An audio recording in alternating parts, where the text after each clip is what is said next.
So we're going to talk today about editing a simple Milky Way photo. So this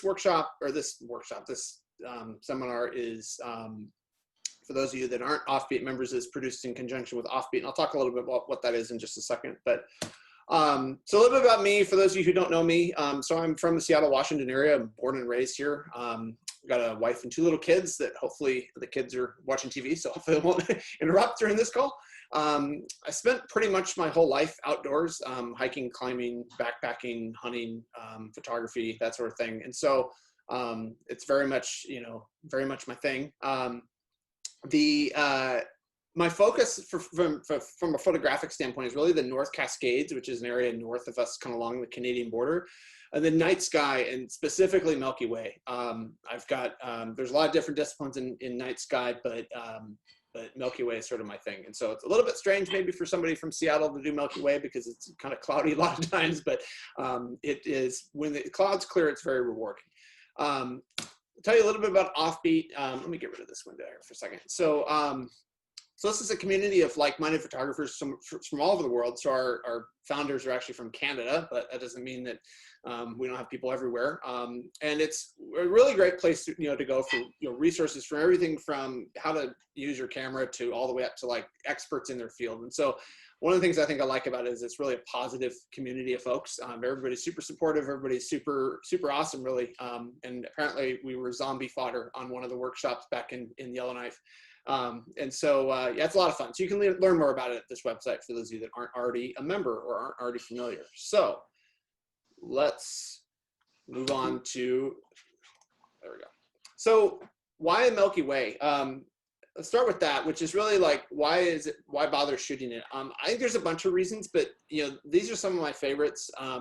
It is really a thing that will push your camera to the system's limits. You're using your camera, which is a box designed to collect light in a circumstance where there's not very much light, and so I think that adds a lot of fun and challenge to it.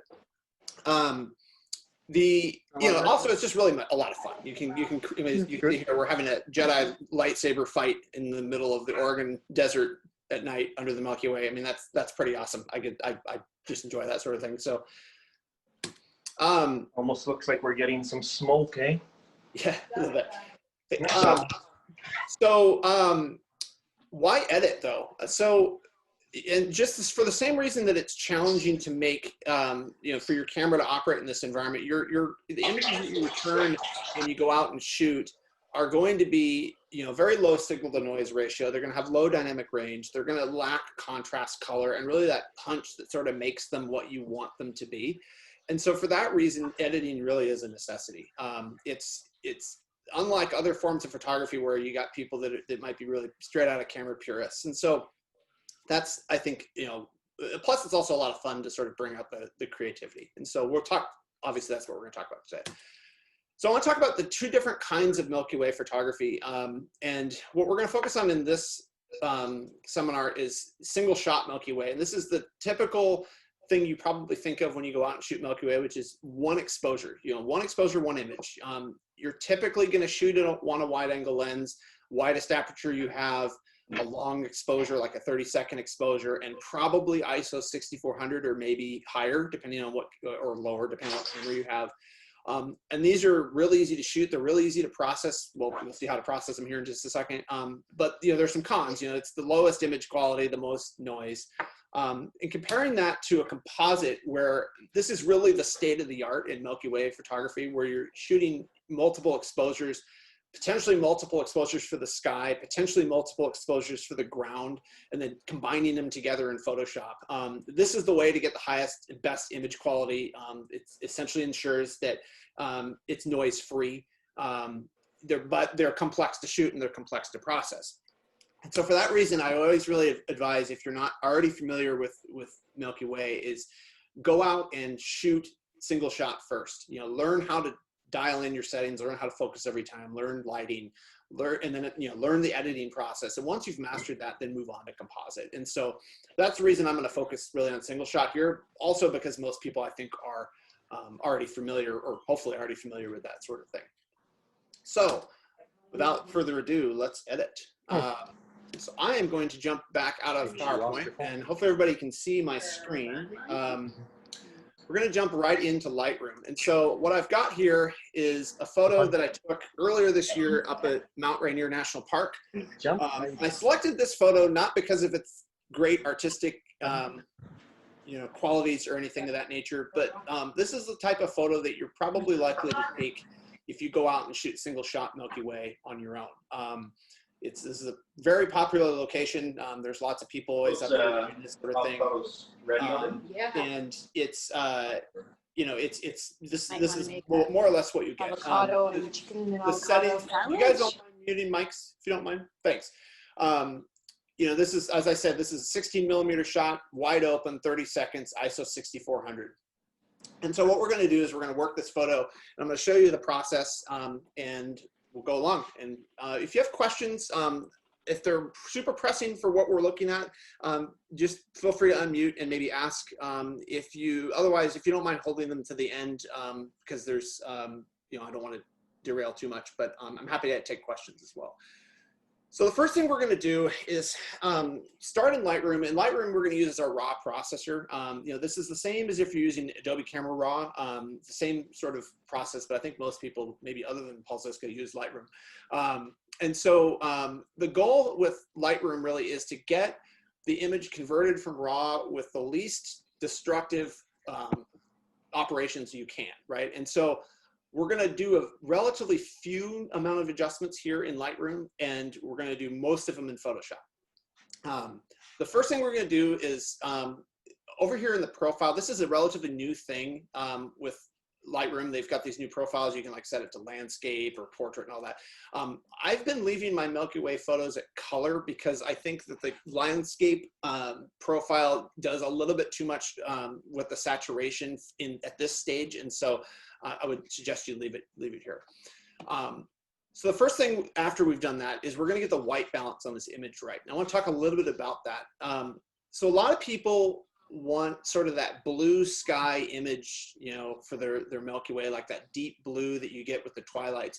And what I see is a lot of people sort of take their images and sort of push the white balance towards the cooler temperature, sort of like this.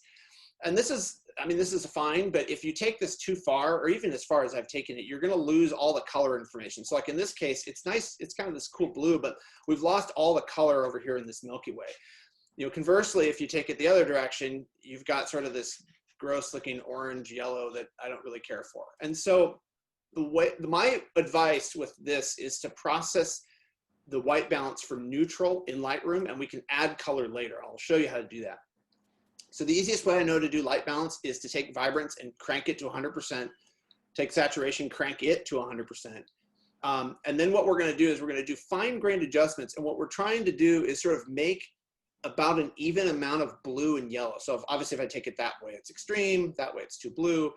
But if I do a little bit of adjustment here, and you can sort of, go in here and type, 4460 or whatever, you can kind of play with it to get it right where you want it to be.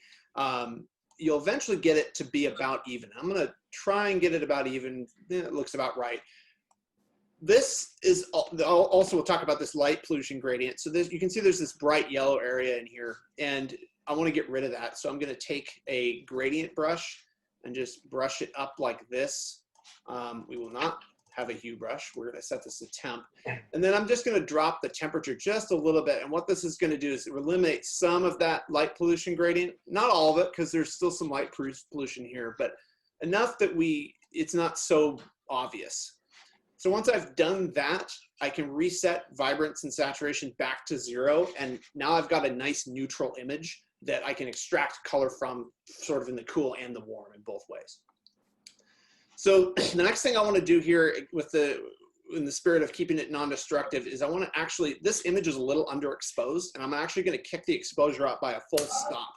And that might freak out if you're freaked out about noise, you might be, oh my gosh. But you'll see that some of the processing steps that I'm going to apply sort of make this not really an issue. And it gives us a little bit more latitude with contrast and some other things. We can always bring that exposure back down, but it's harder to do that non-destructively once we've left Lightroom. And so the last step, speaking of noise, that I'm going to do is make sure my noise reduction is actually set to 0. and this seems a little counterintuitive, but you'll see when we get into Photoshop why I do it this way. So let me jump over to Photoshop. So you can just hit, on my computer, just Command E. We will open that guy up. All right. So the first thing we're going to want to do, so I wanted to also show before I get too far along, I'm using a Wacom tablet. If you don't have one of these, they're really awesome for lots of work in Photoshop because you can very precisely dial in where you're painting brushes and stuff like that. So I think this one was maybe less than $100. So you don't even need the fancy one. This isn't the fancy one. This is just the cheap one. And so I highly suggest it if you're doing a lot of brush work like you're going to see here in just a second. Okay, so first things first, in Photoshop, I'm going to go and just heal this image a little bit. There's a couple of things that I don't really care for. So I always duplicate my layer to get a healing layer. So if I make a mistake, I can go back. I'm going to select this, this healing brush tool by pressing J. I'm just going to go over here, and somebody had a headlamp on or something, and I'm going to go over and brush that out. And over here, there's a couple of satellite trails, but there's this really obvious one. And even though it's on the edge, I'm just going to brush it out. If I were doing this not on this call, I would probably spend a little bit more time going through and like getting rid of some stuff. Actually, maybe this tree right here is kind of too bright. But because I don't want to have you guys be bored while watching me heal an entire image, we'll keep it to just a couple of things. All right, so what we're going to do now is we're going to mask or create a mask for the sky. And that's going to allow us to split the processing of this image so that we can control how we apply images or effects to the sky as opposed to the ground. And there's a million different ways to do this, but I'm going to show you how I did it for this image. First, I have to pick a layer. So this tool up here is called the Quick Selection tool. What it does is it works a little bit like it's like a magnetic selection. It tries to find the closest edge. So if I drag across here, it's going to do a reasonably good job at actually just selecting the sky. You can see over here, if I zoom in over on the top of Mount Rainier, it didn't do that good of a job here with this. And what you can do with the Quick Select tool is there's these buttons. I don't know if you can see them where my mouse is up at the top. There's a plus and a minus button. You can either click the plus and the minus. If you click, like right now it's in plus mode, it'll add to your selection, or if I click in minus mode, it'll subtract from my selection. You can also just hold option, or sorry, I guess it's option. Yeah, option on the Mac, and I guess it would be alt on the PC. You may not be able to see this in the call, but this switches it, toggles it between plus and minus. And so if I hold option, I can just sort of drag across the top of the mountain and sort of subtract that area out. And I can go ahead, and what I would do in this image is actually go along this entire ridge. You can see that it's not really picked the snow out in really good detail. There's some other areas over here that it hasn't done a good job with. Mount Rainier is sort of notorious for this. Like this image is kind of a pain to mask. So I've Julia Child's this a little bit, and I've actually got a selection in another image. So I'm going to go grab that real quick just from this other image. And I'll show you what that mask looks like. So now I've got my mask. That's pretty reasonable. And yeah, so that looks pretty good.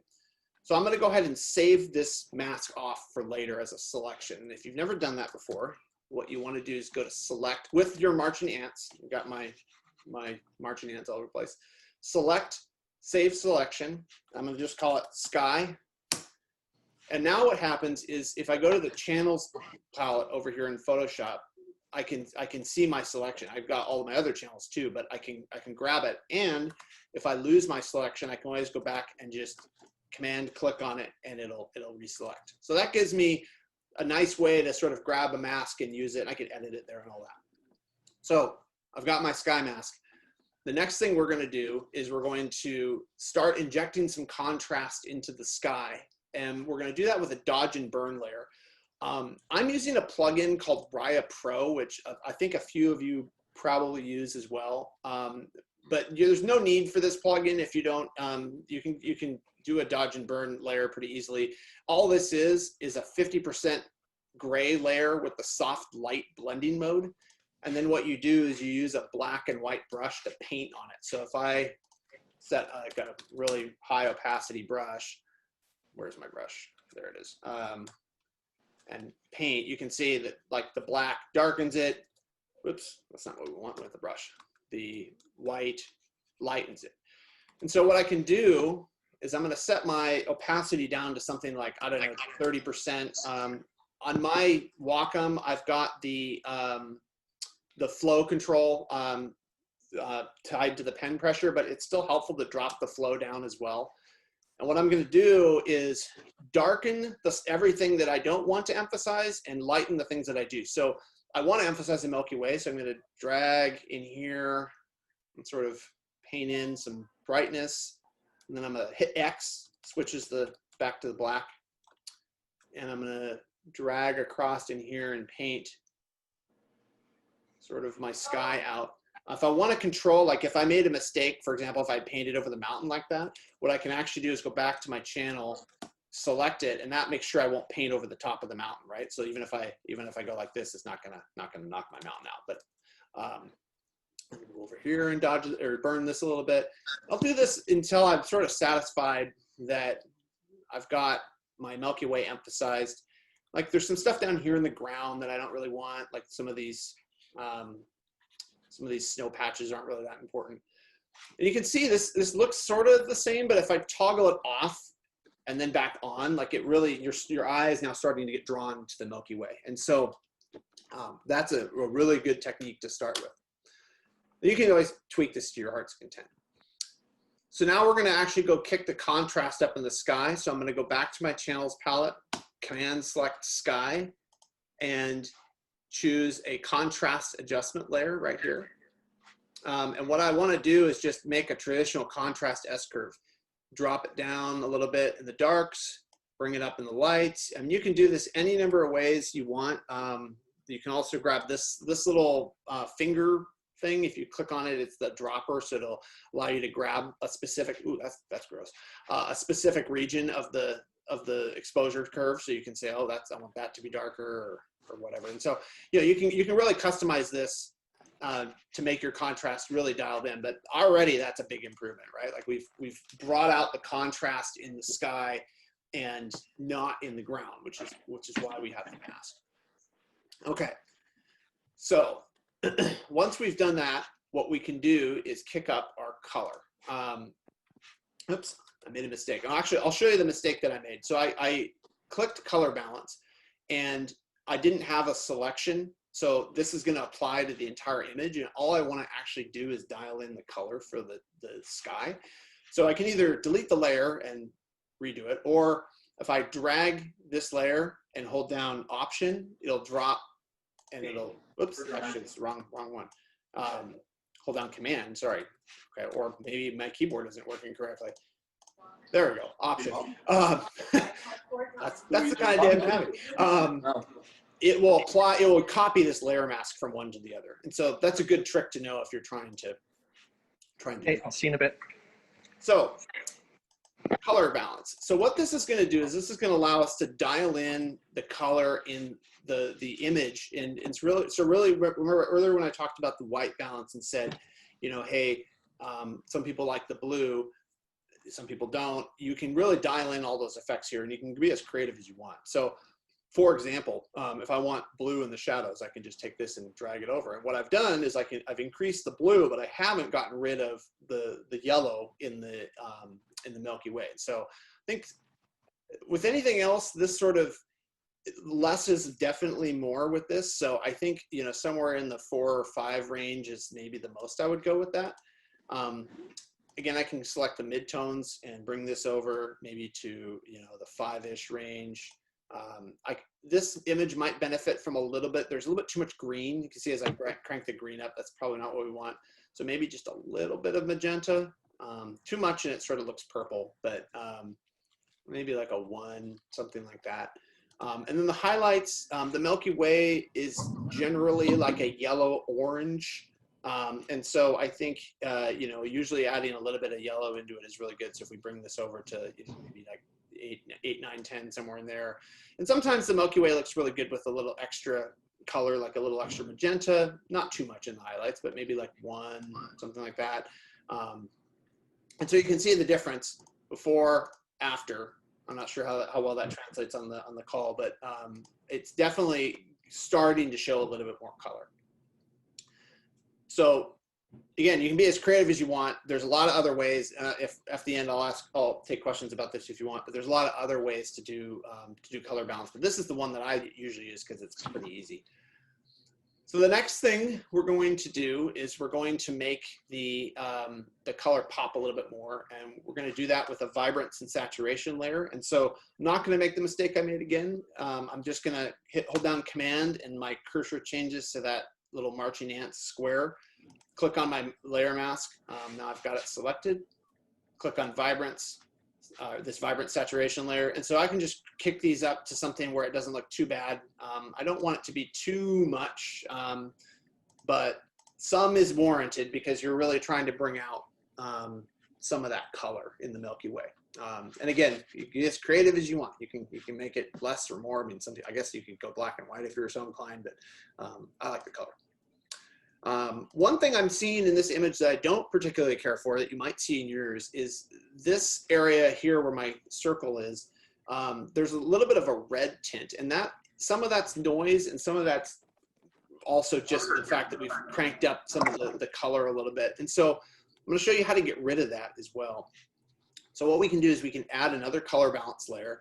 And this time the layer mask doesn't matter because I'm going to get rid of it. So I can either just, well, the easiest thing to do is click on it and then do edit, fill. And I'm going to fill it with black so it doesn't really apply. I'm going to grab a white brush, just pressing B or clicking on this brush icon, hitting X or clicking on this swap icon.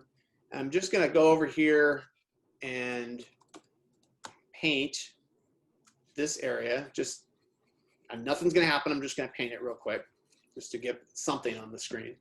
And then I'm going to take this color balance and sort of dial out this magenta. And I think a little bit mid-tone green will help. And it looks like it might be really hard for you to see, but it should be going away. Yeah, now as I'm adding more shadow in there, let me show you. You can hide or show, hide. And so that really helped in that area. And you can do this throughout your image. Like if you think that there's areas that need a little bit more color or a little less color, you can always go in and add that, and it'll it really can make a difference. And so like over here, for example, there's some more of that light pollution gradient. Like if I wanted to work that out, I could dial in a color balance layer and just paint that area. Okay. So that's sort of the basic edit so far. And what we're going to do next is sort of take it up a notch and actually get it to the sort of the way I like to edit is to add a little bit more pizzazz to it. And these are always optional as always, but I'll show you how to do it. So I think these images look a little bit better with brighter stars. And one of the easiest ways to do that is to grab a luminosity mask and select the brightest stars and then bring the brightness up. And let me show you how that works. Again, you can use Raya Pro, but I have a little luminosity mask script that I don't even remember where I got this from. But if you're not familiar with luminosity masks, what this does is it basically creates a bunch of channels that, like the brightest, then the brighter than that, then brighter than that, then, the absolute, like down to like, this is the absolute brightest set of pixels in the image. And it's got darks, the darker, even that, and so forth. And so you can use this to select. And so what we can do is if we want to just pick the brightest stars, we'll just maybe pick like, I think maybe brights 3, hold down Option and click. Don't worry about the marching ants too much, but come back over here and I'm going to click on a curves layer and I'm just going to grab this and bring it up. And all that did was it sort of brightened up the Milky Way. And this is just a nice trick to sort of give that extra little punch. If you want the effect a little bit more strong, you can play around with this curve, or I also like to just duplicate it, and that makes it even stronger. If you find that too strong, you can change the blending mode over here to soft light.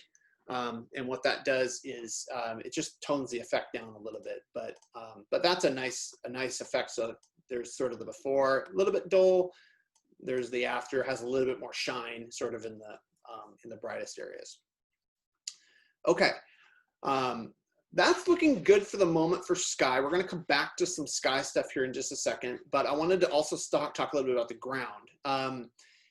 In this image, the ground is actually pretty neutral. There's sometimes with these Milky Way images, and if I have time at the end, I'll show you some, you'll get color casts. Like in this image, right in this area, you can see there's almost like a little bit of a green color cast, but sometimes when you go to this location to shoot, it's a yellowish color, and that's not very pleasant. You know, over here, there's a lot of sort of bright green and things over by the visitor center. And so what I often will do with this type of image is desaturate the ground, especially with this image, because there's really nothing redeeming about the ground other than the fact that there's the mountain there and it's the shape really that matters.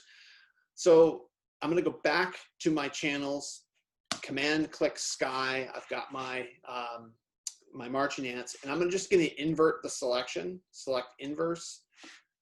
Then I'm going to go back and add a ground, a saturation, or sorry, vibrance layer for the ground. And I can just take the saturation down a little bit. I can take it all the way down, and now it's black and white, but maybe like, I don't know, 15, 20% somewhere off there, I think will give it a little bit better look.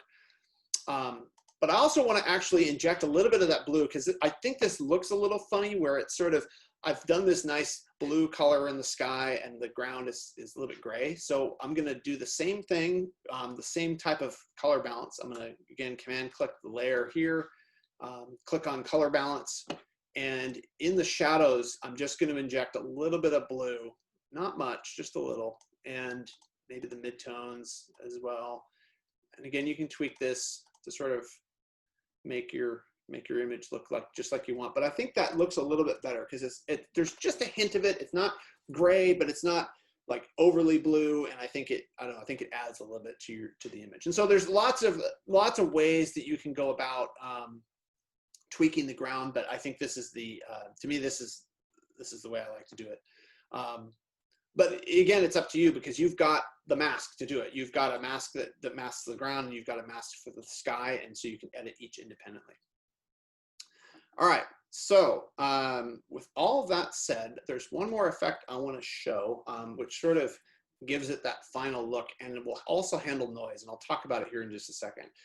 So I use an Orton effect on most of my Milky Way images, and if you're not familiar with Orton, I want to actually show it to you really quickly. Again, this is Raya.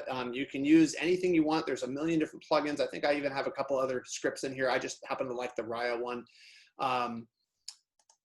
Let me show it to you and it'll explain what's going on here.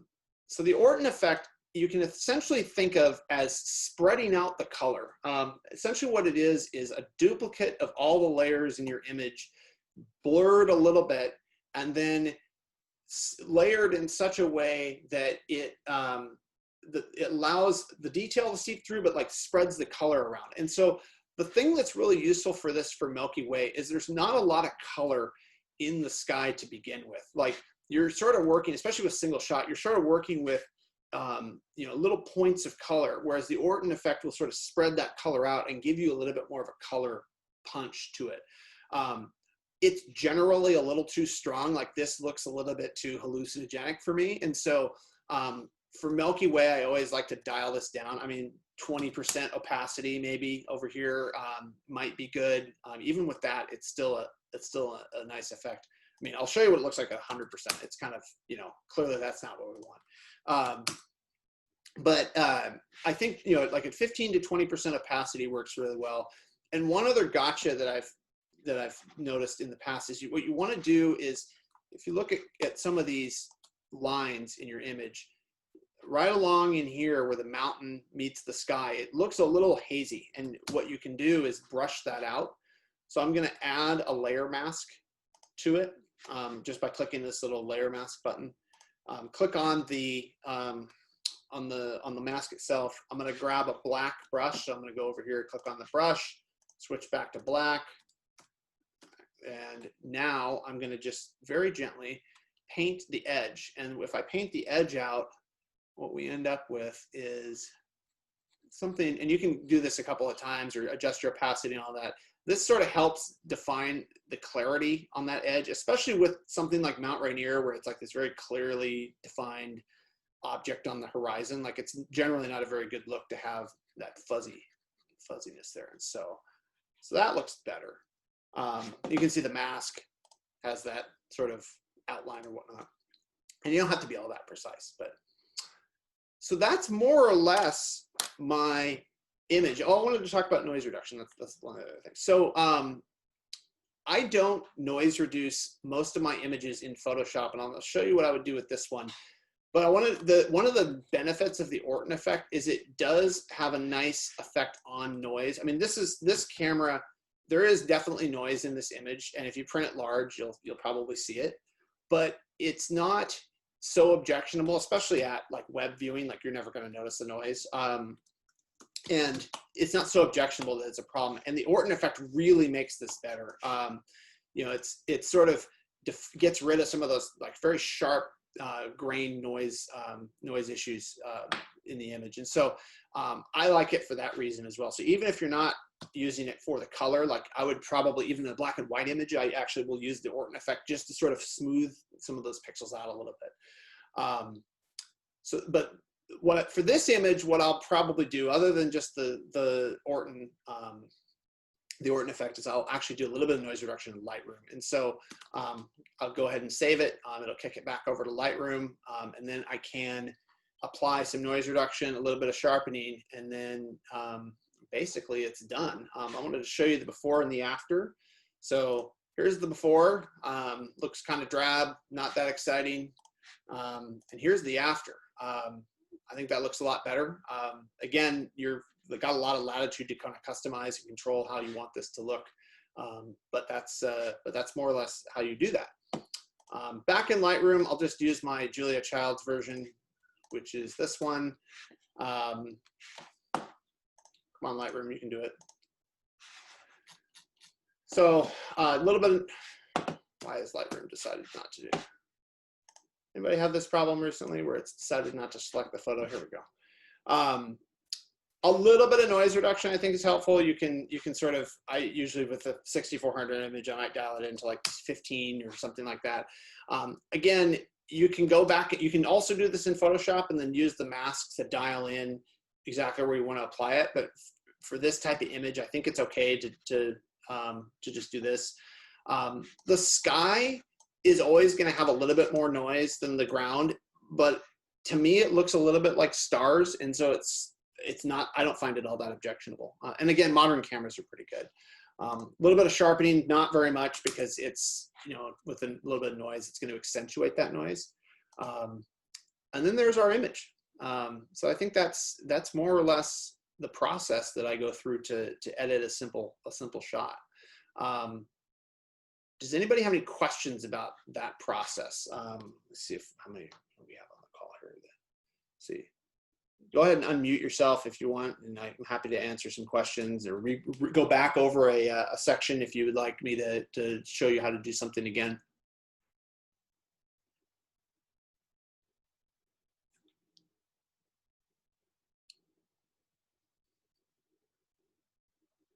No questions? Okay.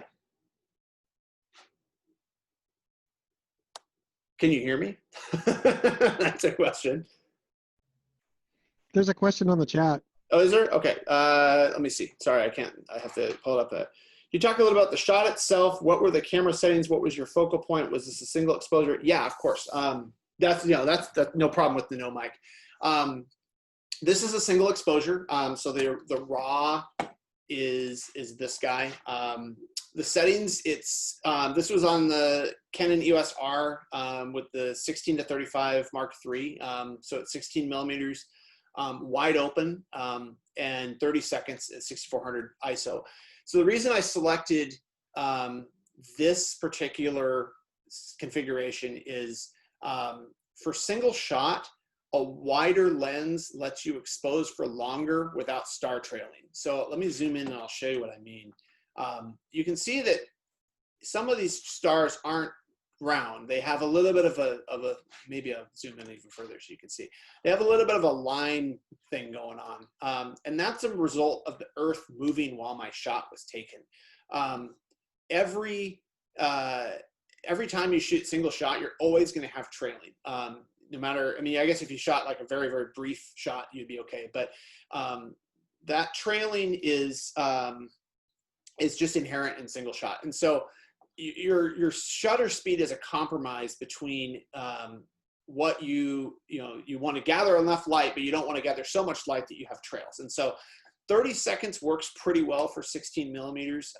There's this thing called the rule of 500, and you basically take 500 and divide it by your focal length. So if I do 500 divided by 16, that gives you the number of seconds you're supposed to shoot. So 31.25 seconds. And so that usually round down a little bit to 30 seconds. So that's why I selected that.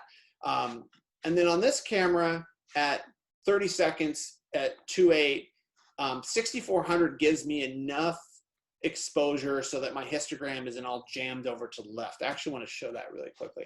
So if I take this image, this is the original I shot. A lot of times people come back with images like this from the field. And this is usually a result of not exposing for long enough or using too low of an ISO. You want your histogram to look at least something like this, where you've got, yes, it's going to be dark. You're going to have most of your images, your brightness sort of crammed up into the left side, but you don't want it to be so dark that you have no data. Like if you come back with this image, you're going to have a really difficult time pulling any detail out of the Milky Way or out of the image in general. Obviously, if you come back with this image, you have the opposite problem, but no, not too many people come back with that kind of image from the Milky Way shot. So that consideration sort of leads me to shoot at ISO 6400. You can shoot at 3200 if you have an ISO invariant camera. You can shoot lower and kick the exposure up in Photoshop. It really just kind of depends on your specific rig. And my advice to people that's starting out with this is to always go and try it. Go and shoot 5 images, one at 6400, one at 3200, one at 1600, one at 800, and maybe one at some crazy high ISO. And then bring them home and see which one you like the best. And experiment with bringing up your exposure or bringing down your exposure, or how much noise is in the image. And once you've done that enough times, you'll learn sort of the particulars of your configuration, and then it will help you in the future. So for me, these are the settings that seem to work really well for my cameras, and that's why I shot that. So hopefully that answers. Oh, your question was, the other part of your question was, what was your focal point? I assume by that you mean the focus on the image. So this image was focused on the stars.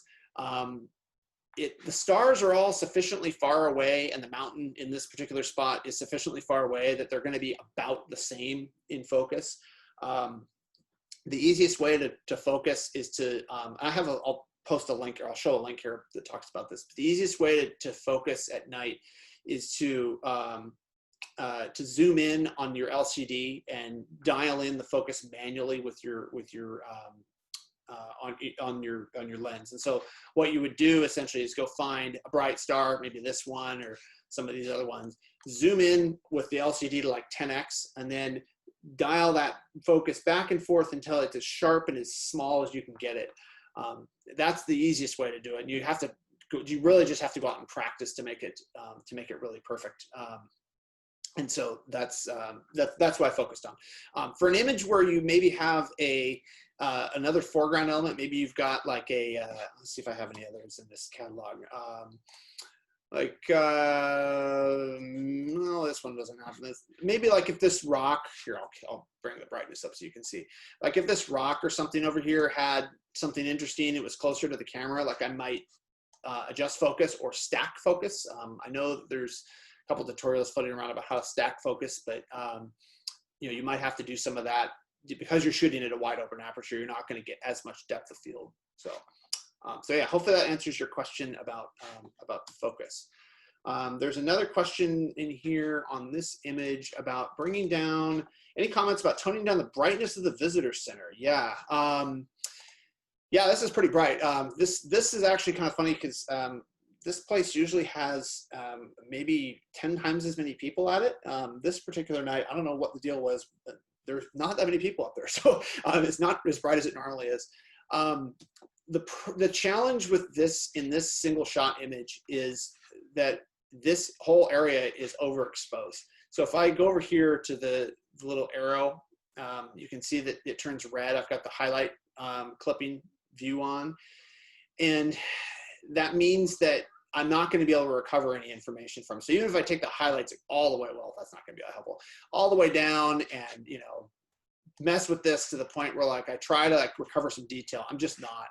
And so if you're looking to recover some of that detail and avoid the overexposed stuff, you're probably gonna have a tough time with just one image. And so that really brings you into the domain of shooting multiple images.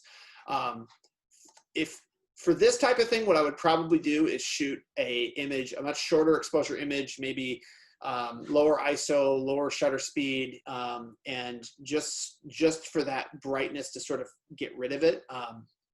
And then I could layer it in Photoshop just with two different images stacked on top of one another.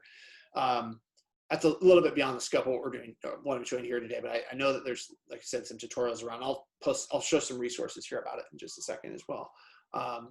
For this place though, like I made another image from this spot where I took multiple images across a long time period and layered them together. And it was actually kind of cool because it was star trails essentially with the cars. There's all the people driving in and out, and there's climbers. You can't see them any in this image, but there's usually some climbers that start from over here and they climb up the mountain and all that. And so you can get some cool images and actually just sort of take advantage of the fact that you've got a bright overexposed spot to make your image look a little bit, you know, a little bit nicer. I don't know, that's usually what I do with this sort of thing, because it does get a little bit difficult to dial that down. So hopefully that answered your question.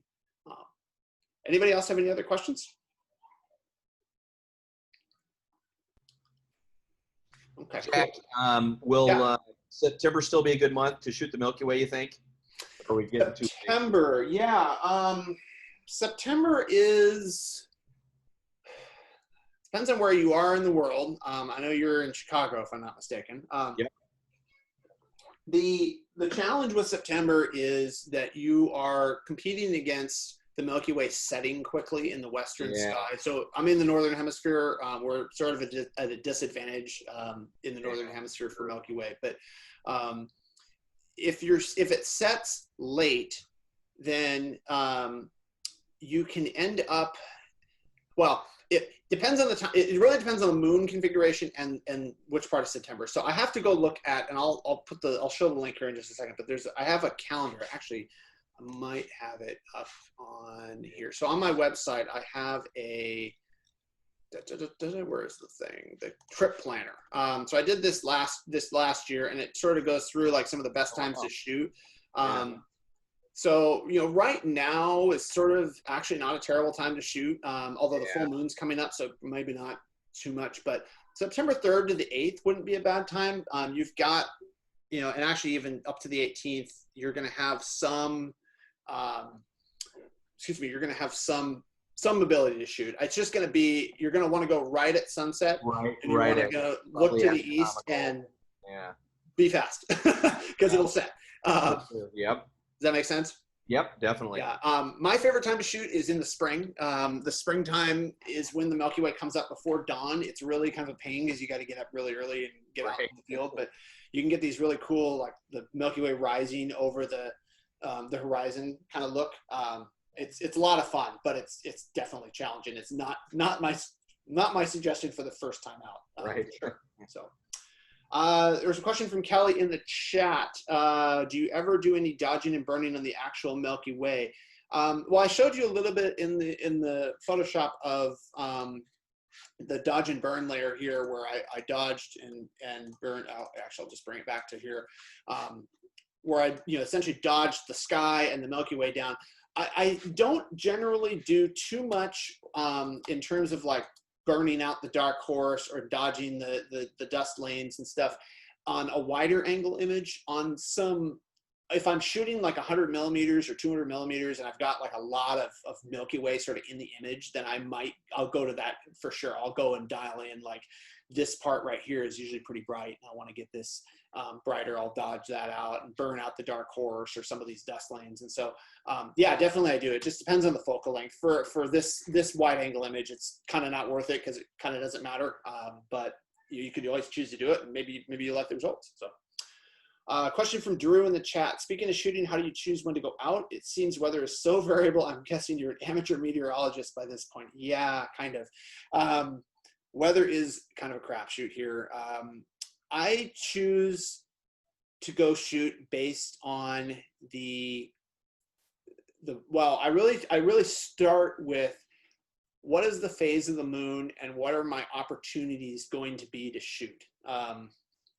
If I have maybe a choice between a night where the moon will allow me to shoot for an hour and versus allow me to shoot for 4 hours, I might pick the 4-hour one, for obvious reasons.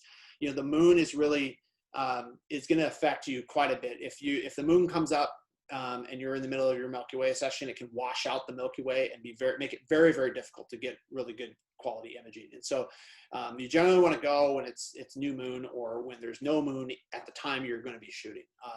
You can also take advantage of the moon rising and lighting up your landscape, and that's a lot of fun to do, but it requires a little bit more pre-planning. And so that sometimes factors into my equation.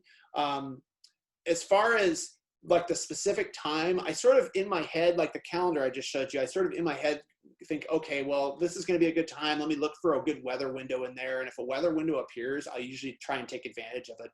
Even if that means, canceling a meeting in the morning at work or something, or, coming home and taking a nap for 2 hours so I can, rally for a family event or whatever the case is. I try to take as much advantage of it and just go out when that weather window appears, because sometimes here in the Pacific Northwest, the weather window doesn't appear. It just becomes, it's cloudy and rainy. And then, the one time it's clear, it's the full moon or, whatever the case is. And so, and I've had occasions actually where I've gone down, I actually, this spot, I'll see if I can show it to you. I went down to this spot. I might not be on here.